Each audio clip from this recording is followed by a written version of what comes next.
Ladies and gentlemen, now in today's video we're going to be hopefully having a little bit of fun with the 5-star version of Invisible Woman. We did a rank up and gameplay video testing out the 4-star rank 3 in a bit of Act 4 the other day and took Invisible Woman against Maestro, and she actually did really well. I was surprised by her performance because Invisible Woman as well has really high block proficiency. It's like slightly above average here, and also the force field as well. She pretty much took no damage and was very tanky, very sustainable, and also dealt some very nice damage as well. So I'm interested to see how this champion is going to feel in a bit of Act 5 content. So we're going to jump into a bit of Act 5 Chapter 3 today. So if we go to Story Quest, then pop over to Act 5 Chapter 3, and we're going to go for the Science one with the 4 mutant crit team to ramp up the damage a little bit more, make the crits a little bit more consistent, and hit a little bit harder as well. But yeah, I'm excited for this one today. Not having the Awakened ability, we are missing out on the invisibility at the start of the fight. However,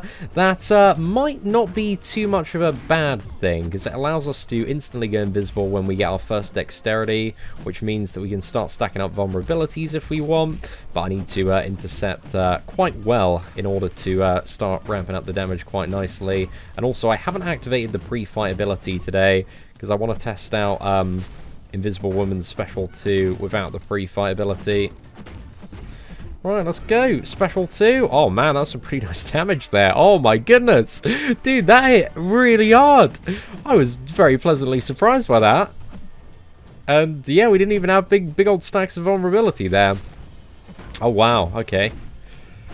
Let's see if we can dodge a special 1 and then finish with a special 1 of our own. That was pretty good, man. That Ronin had about 85,000 hit points, but yeah, that was really solid, man. Some really nice damage output.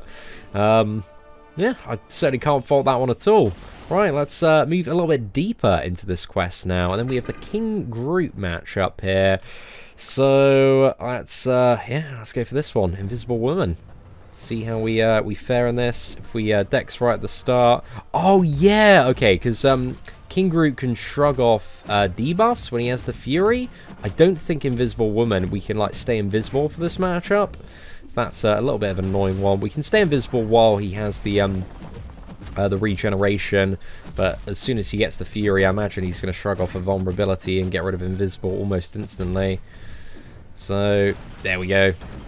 So that is a little bit annoying, man. King Groot and any matchup that shrugs off debuffs definitely put this lass at a bit of a disadvantage because you can't build up those vulnerability stacks. Let's go for a special to get the Fury. Did a little bit of damage here. Perfect. Oh, gosh. That is, those are some nice crits, man. Those are some nice crits for a rank 3. Still, even without the ability to stack vulnerabilities up, she certainly doesn't feel like the wettest noodle out there. But I guess those were the, that was the Fury enhancing the damage a little bit more there as well. And I think if we do a 4 combo, special 2, there we go. That was a nice little push into Assassin's range there. Then another 5 combo. And that man is going straight down. So, again, not really a great matchup for Invisible Woman just because of the shrug-offs there. But still wasn't the worst matchup in the entire world. I think we'll go for... Oh, do we want to go for the Mystic Path? You know, we might as well, man. We might as well. I thought it was going to be locked. But it looks like as soon as we killed...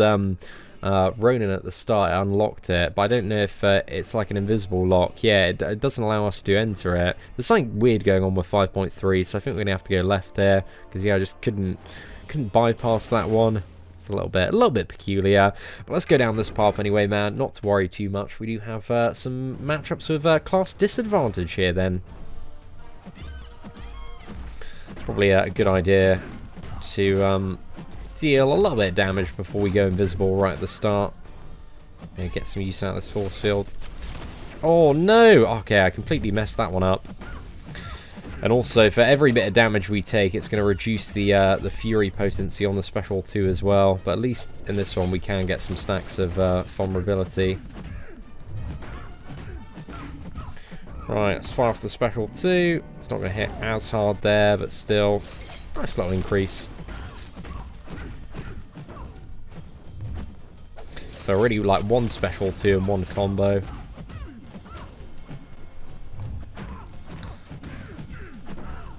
And that's not going to finish off Gwenpool, but it might be close. And there we go, one more hit. Sorted, boys. So yeah, we're actually still, I think, at 100% health there. So you really do get the impression from many fights on Invisible Woman just how tanky and durable she is. Because a lot of champions do get quite dented as they progress throughout quests and fights in stuff like Act 5 and Act 6. So yeah, she's doing really, really well so far, man.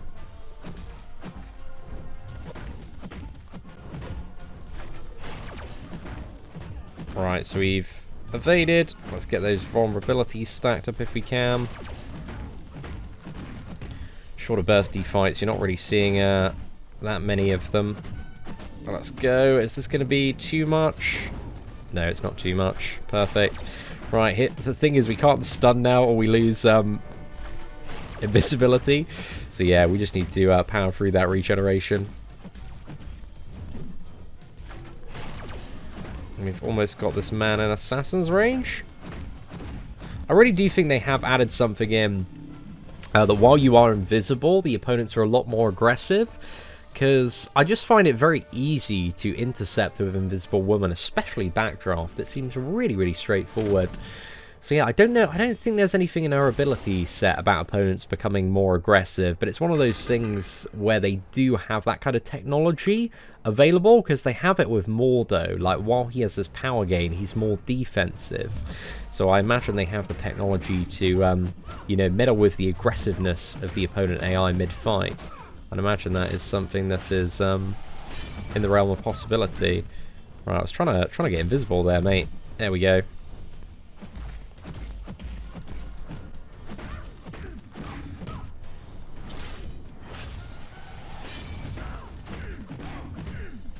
Well, that's backdraft, and then special 2 after this. Come on, lads. Oh, that's a nice little one, mate. Special 2s, they're quite satisfying to fire off. Just because you do get, if you get a double crit, it's almost about 20,000 damage, and then you also have the additional fury value after.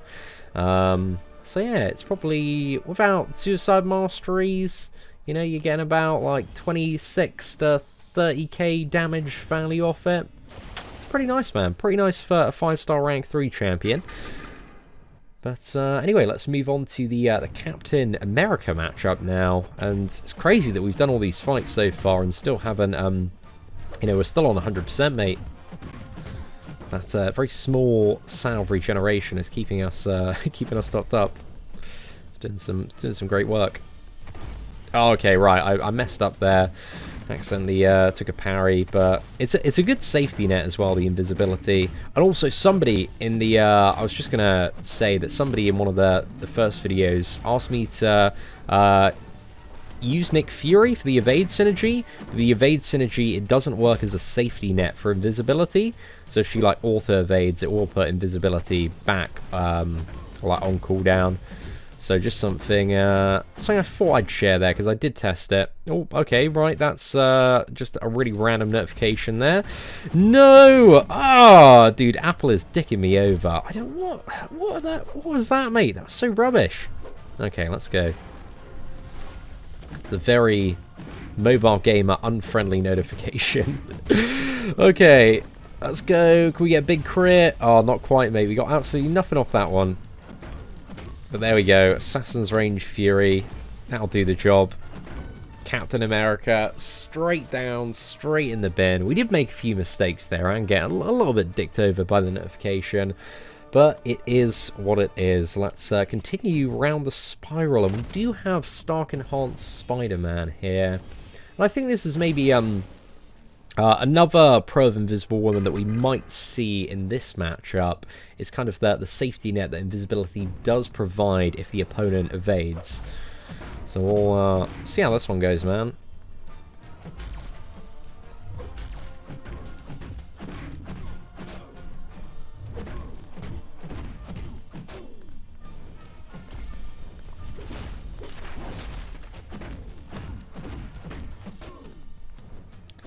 Right, we still not got invisible. There we go.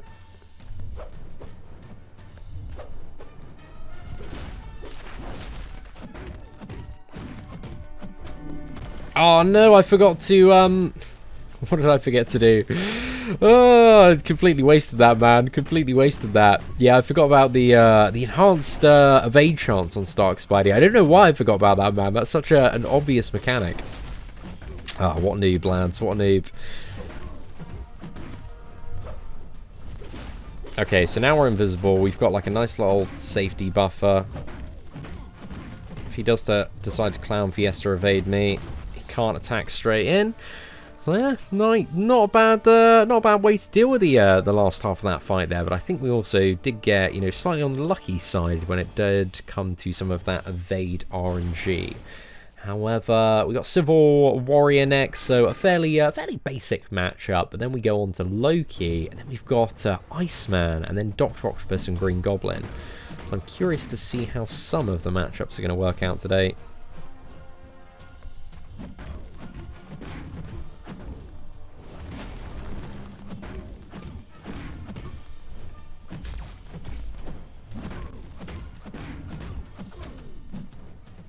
Right, come on, mate.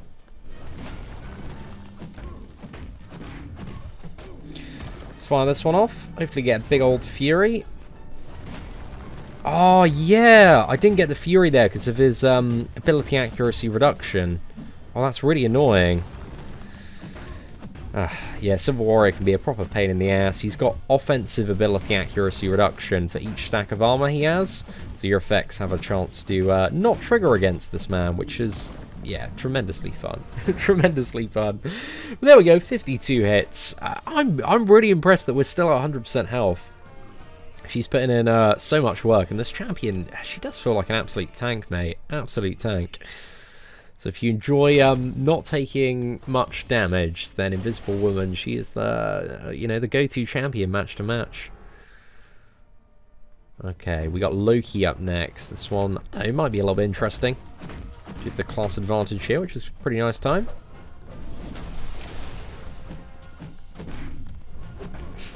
Right, bit of a jammy intercept there, but kind of worked out. Oh, okay, so we missed that one, but luckily, you know, invisibility saved us, so it's a nice time.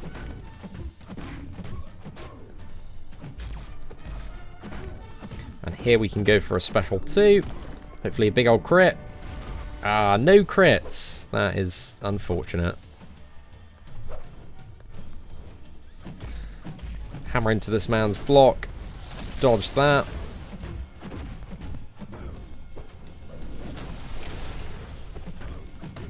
Okay, I think we did, like, mess up on that special one. You can see, man, literally invisibility has saved me 2 times for my apparently appalling abilities to evade today. So, Loki is down. 41 hits, and I'm interested to see if she's going to mitigate a lot of the damage at the start of this Iceman matchup. It should be quite good, I reckon.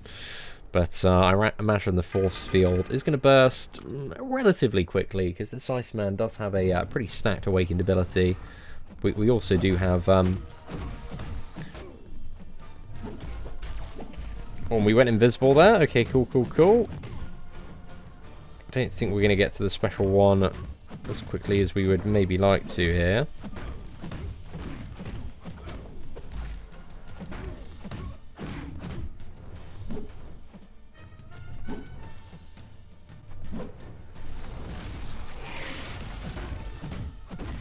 What? Dude, I swear. I swear we got that one.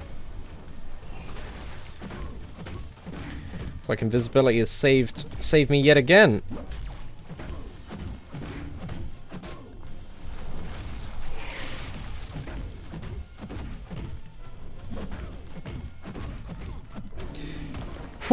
There we go, managed to get through that Iceman matchup in the end. That one was, I was a little bit worried at the start, just because our force field went really, really quickly, because it's only 10% of Invisible Woman's health, but she still managed to do it, man, so, you know, it wasn't the worst matchup I've seen. Obviously, a full Iceman immune character is a little bit better, but, you know, that works out, mate, that certainly does work out.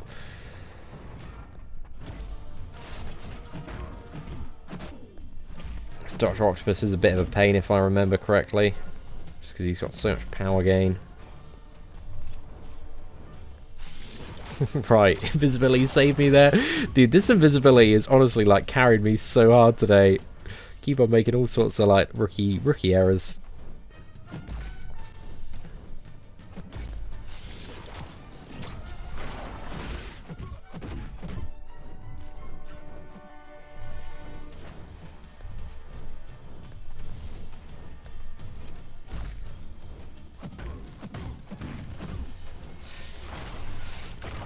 Right, let's block all this.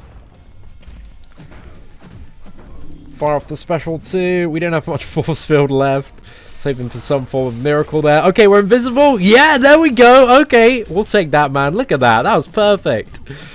Wow. That was a complete fluke as well, man. A complete fluke.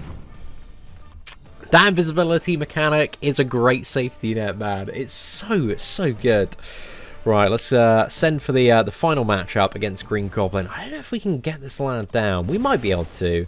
I don't know if Invisible Woman actually synergizes with the Despair Mastery as well through a juice regeneration. Imagine she might, but I don't know if we can get much value out of that.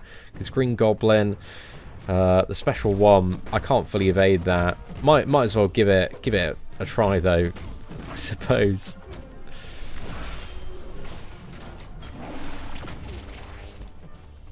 I think with the special 2 though, we might be able to get some interesting value. Just playing relatively aggressively, trying to keep him in stacks of cunning.